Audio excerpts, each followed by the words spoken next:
saya Khairul Ahlunaza dari Program Studi Pendidikan Fisika 2019. Saya Muhammad Adel Azamazari. Kami mahasiswa Universitas Riau, Fakultas Ilmu Keguruan dan Pendidikan, jurusan Pendidikan Fisika Angkatan 2019. Beberapa menit ke depan, kami akan membahas tentang kasus yang sedang hangat-hangatnya diperbincangkan oleh masyarakat Indonesia, khususnya masyarakat Provinsi Riau. Oke, jadi kami akan membahas tentang kedepan remaja yang semakin hari semakin terkikis mengalami. Salah satu kasusnya yaitu siswa dan siswi di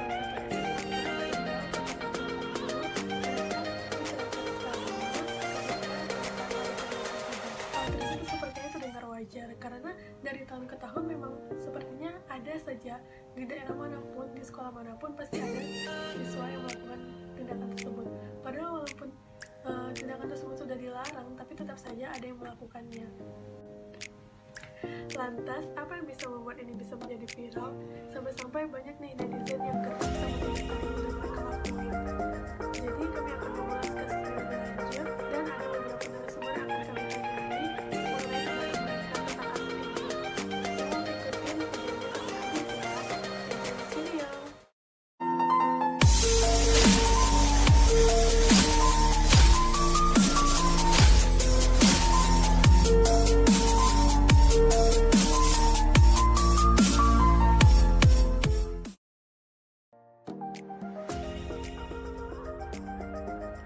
Viral di media sosial, foto-foto yang menampakkan siswa SMA tengah mencoret seragam dengan gambar vulgar di tengah pandemi COVID-19. Dengan itu, seluruh siswa yang terlibat pun menyampaikan permintaan maafnya kepada sekolah dan dinas pendidikan yang telah dirugikan akibat perilaku tak senonoh tersebut. Diketahui permintaan maaf tersebut disampaikan mereka melalui sebuah video di akun Instagram pada hari Senin tanggal 4 Mei 2020. Dalam video itu, para pelaku tampak menyampaikan permintaan maafnya. Mereka mengaku telah melanggar aturan sekolah dengan mencoret gambar vulgar di seragam sekolah saat merayakan kelulusan. Di akhir kata, mereka pun menyampaikan permintaan maafnya kepada warganet, pihak sekolah, dinas pendidikan, dan seluruh pihak yang dirugikan atas perilaku sekumpulan siswa tersebut. Diketahui sebelumnya, warganet dibuat geger oleh foto unggahan siswa dan siswi SMA yang tengah mencoret seragam dengan gambar benda mirip alat kelamin pria di rok salah satu siswi. Gambar tersebut diunggah melalui akun Instagram @hayatuninjumaidi, lalu dibagikan oleh warganet di Twitter hingga viral. Diduga para siswa tersebut berasal dari Riau, Kabupaten Rohul. Post viral tersebut kemudian diketahui oleh Kemendikbud melalui akun Twitter Ditjen Kemendikbud. Institusi tersebut akan menelusuri asal sekolah para siswa tersebut. Kemudian, Kemendikbud akan berkoordinasi dengan Dinas Pendidikan setempat. Dari cuitan Twitter Itjen Kemendikbud, sejumlah warganet memberikan informasi terkait foto-foto tersebut. Diduga, para siswa tersebut berasal dari SMA Kunto Darussalam Kabupaten Rokan Hulu. Banyak warganet yang menyayangkan tindakan para siswa tersebut. Terlebih lagi, momen itu terjadi di saat pandemi virus COVID-19. Bahkan ada yang meminta kelulusan siswa tersebut dibatalkan. Ada juga warganet yang meminta akan para siswa tersebut diberikan sanksi, tidak hanya sekedar permintaan maaf. Apalagi di saat pandemi virus corona ini, sudah ada aturan yang melarang untuk berkumpul-kumpul.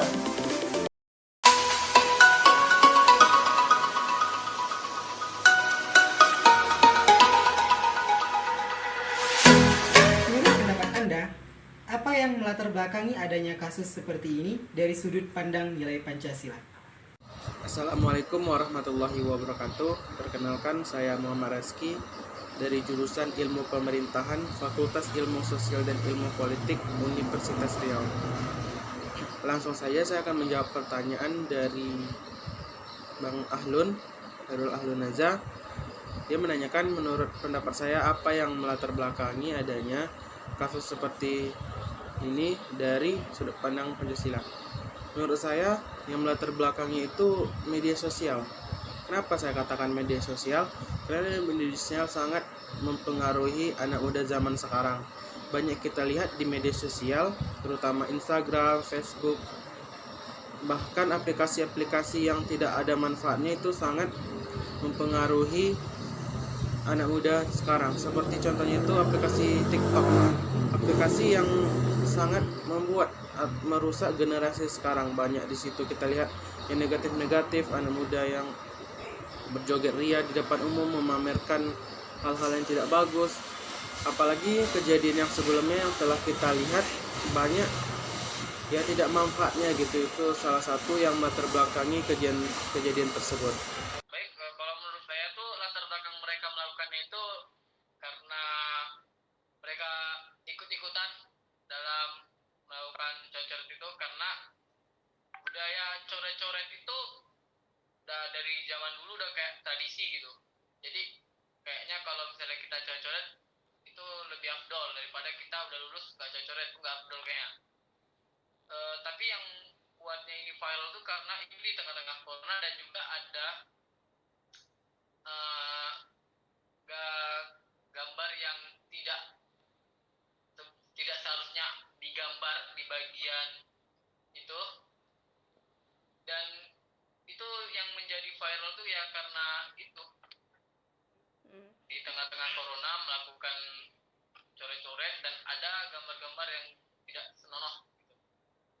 Menurut saya, di dalam dunia pendidikan, guru tidak memaksa kehendak dan keinginan murid serta anak-anak lainnya.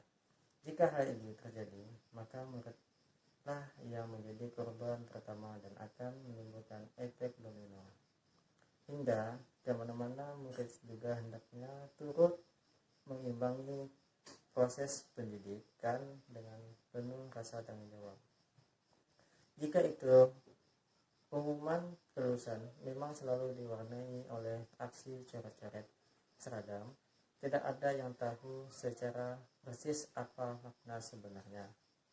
Dari aksi tersebut mengekspresikan kesadaran sebenarnya sesuatu yang sah-sah saja. Tapi hal tersebut akan menjadi masalah ketika cara yang dipilih membawa dampak yang merugikannya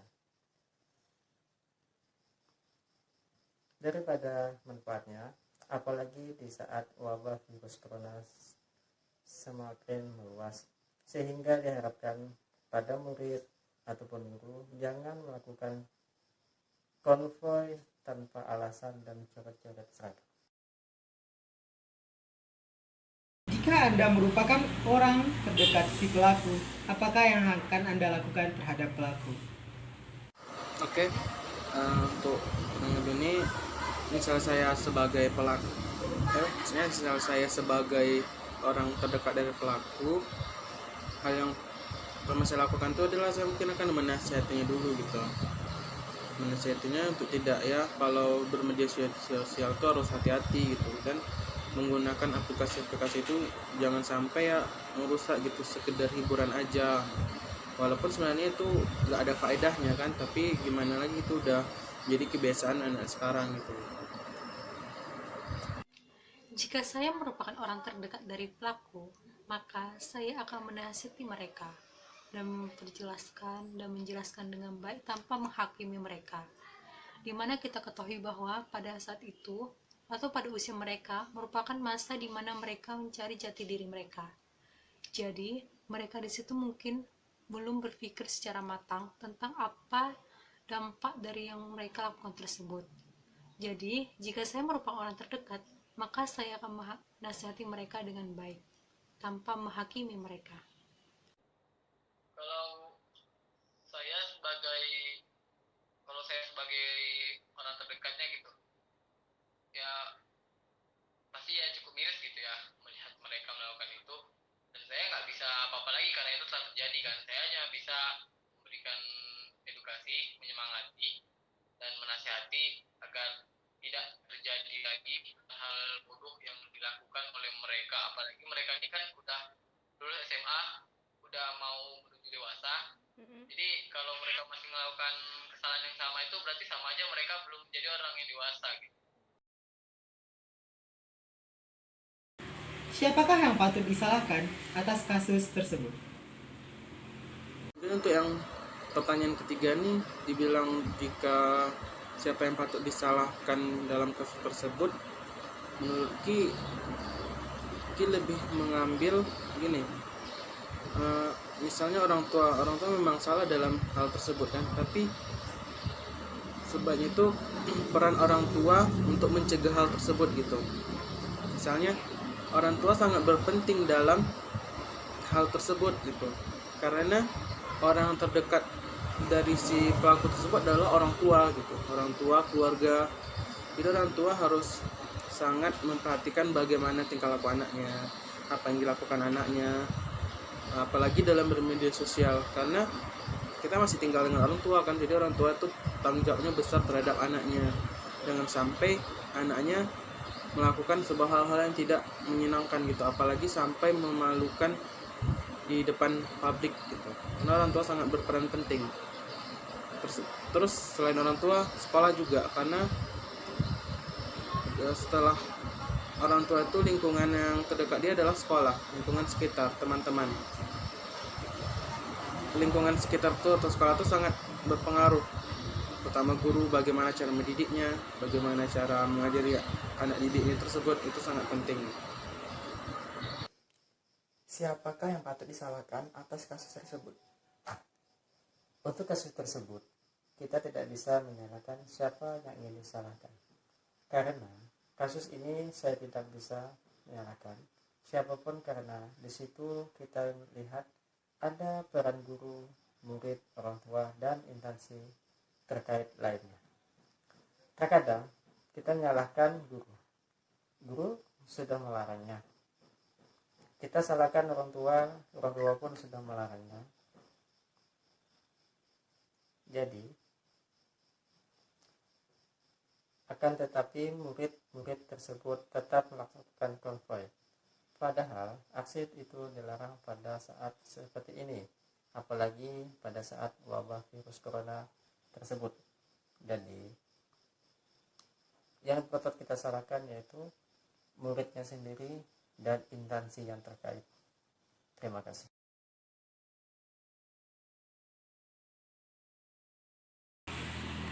Tersebar isu bahwa kepala sekolah SMA tersebut akan diberhentikan. Apakah menurut Anda itu adalah salah satu langkah yang tepat untuk menangani ataupun mengatasi kasus tersebut atau tidak? Jelaskan pendapat Anda. Ya, memang ada isu tentang masalah kepala sekolah SMA Negeri 1 Kunto itu bakalan dicopot gitu. Menurut Ki, itu adalah hal yang wajar. Kenapa?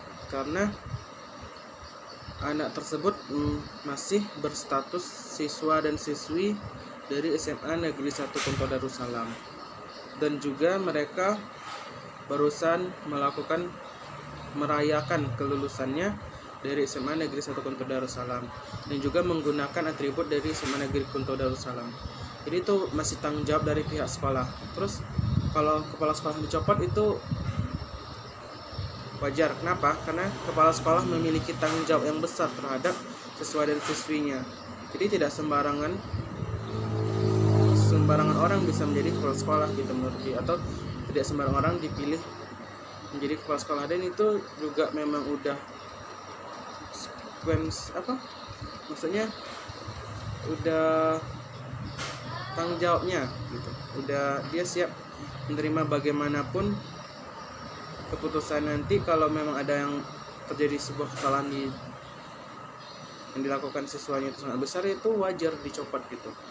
Mungkin dari sekolahnya ada yang salah dalam mengajar gitu atau bagaimana. Mungkin sih wajar aja kalau kepala sekolahnya dicopot, karena itu tanggung jawab seorang kepala sekolah itu besar gitu. Kalau menurut saya pribadi ya, itu sepertinya cukup aneh gitu ya, karena kepala sekolahnya tidak melakukan kesalahan. Yang melakukan kesalahan itu adalah oknumnya, itu siswa-siswa itu yang melakukan kesalahan itu, tapi kenapa harus kepala sekolahnya gitu yang dihukum? Itu sama saja seperti si A sedang melempar batu gitu, dan yang malah ditangkap polisi itu si B. Jadi kayak kurang sinkron gitu. Pemerintah menanggapnya tidak aneh, apalagi apalagi ini kepala sekolah yang sudah pasti gitu ya, tidak ada gitu kepala sekolah yang acuh terhadap para siswa gitu kan. Masa iya ada kepala sekolah yang hanya membiarkan itu? Pasti kepala sekolah juga sudah mewanti-wanti gitu untuk mengimbau agar siswa-siswi itu tetap di rumah aja gitu, apalagi dalam masa pandemi ini kan. Jadi kayak bukan yang menyelesaikan masalah, tapi malah menimbulkan suatu masalah baru seperti itu. Saya sangat paham ya terhadap siswa-siswa yang baru tamat tahun ini karena mereka tidak bisa merayakan atau melakukan konvoy, coret-coret sebagai kelulusan mereka. Mau bagaimana keadaan kita seperti ini, tidak bisa memaksakan untuk melakukan hal tersebut karena bisa membahayakan diri sendiri dan banyak orang yang di luar sana. Jadi solusi saya tetaplah di rumah, jangan memaksakan diri untuk melakukan hal tersebut. Jika ingin melakukan merayakan kelulusan mereka, ya mungkin nanti sesudah COVID sudah hilang, kalian bisa makan bersama atau jalan-jalan atau melakukan hal-hal yang positif. Jadi tindakan pemerintah seharusnya lebih sering memperketat penjagaan atau lebih sering patroli agar siswa-siswa tidak melakukan hal tersebut lagi. Jika mereka tetap melakukan hal tersebut, perlu kepala sekolah untuk menahan surat kelulusan mereka atau ijazahnya terhadap siswa-siswa yang melakukan tindakan yang tidak senonoh. Kesimpulan kita pada materi kali ini adalah bijaklah dalam melakukan suatu tindakan, karena apa yang kita tanam itu akan kita tuai. Untuk kedepannya harapannya semoga tradisi mencoret-coret ini tidak dijadikan lagi suatu kebiasaan setiap tahunnya, dan harapannya untuk saat ini di tengah pandemi, please stay at home, tetap di rumah aja, karena dengan sekecil tindakan kita akan bermanfaat bagi orang lain. Saya akhiri, wassalamualaikum warahmatullahi wabarakatuh. Jadi, itu tadi penjelasan dari kami mengenai kasus kenakalan remaja yang sedang viral di Indonesia. Tujuan kami membuat video ini untuk memberikan informasi kepada teman-teman, mungkin masih ada nih yang belum tahu pasti mengenai kasus yang sedang viral di Indonesia. Nah, kami juga berharap dengan adanya video ini memberikan pelajaran bagi teman-teman semua untuk tidak melakukan hal yang sama dan tidak memperburuk keadaan di Indonesia. Dan yang paling terpenting, kami membuat video ini untuk memenuhi tugas mata kuliah pendidikan kewarganegaraan dengan dosen pengampu yaitu Bapak Ilmu di SPD MPD. Terima kasih kepada Bapak kami ucapkan karena sudah memberikan tugas yang dapat memberikan peluang kepada kami untuk menyampaikan informasi kepada orang banyak dan dapat menambah pengalaman bagi kami. Terima kasih kepada teman-teman yang sudah menonton video ini sampai akhir. Semoga bermanfaat buat kalian dan mohon maaf bila ada kesalahan pengucapan dan beberapa. Oh iya, kami demi mematuhi peraturan pemerintah mengenai pemberlakuan PSBB terkait. Jadi buat teman-teman semua yang tidak benar-benar kemana-mana, stay safe buat kalian semua. Berdoa kepada Tuhan Yang Maha Esa semoga pandemi ini segera berakhir dan kita bisa beraktivitas seperti normal kembali. Jangan lupa like, comment, dan share video ini kepada teman-teman kalian hingga video ini dapat bermanfaat bagi orang. Bye bye, sampai jumpa.